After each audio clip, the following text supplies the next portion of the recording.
donc c'est un chemin qui est quand même goudronné en plein milieu de la forêt, mais qui n'est pas du tout éclairé, il n'y a pas d'habitation autour.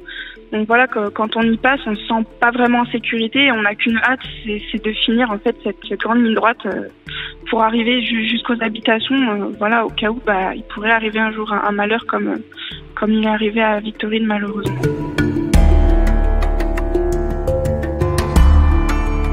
J'ai perdu ma meilleure amie et c'était presque comme ma sœur. J'aimerais qu'on trouve le coupable et qu'on le punisse, même si ça la ramènera pas. Victorine, elle était très joyeuse. Elle avait toujours le sourire, elle faisait toujours des blagues.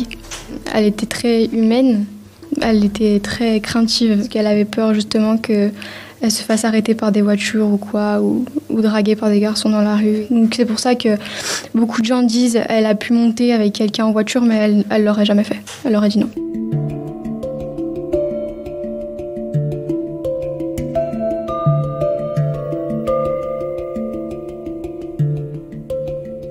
C'était une fille très peureuse, Victorine, elle se méfiait de tout. Par exemple, quand elle sortait avec ses amis, elle voyait une voiture, elle disait faut qu'on se cache. Donc c'est pas du tout une fille qui serait partie avec un autre garçon ou avec quelqu'un qu'elle connaissait pas. Donc c'est pour ça qu'on se pose beaucoup de questions. Et on sait pas ce qui s'est passé. Est-ce qu'elle a souffert? Est-ce qu'elle est morte de froid? On sait pas. On attend, en fait, on veut des réponses. Surtout, je pense que pour notre deuil, ça serait des réponses, ça nous ferait du bien.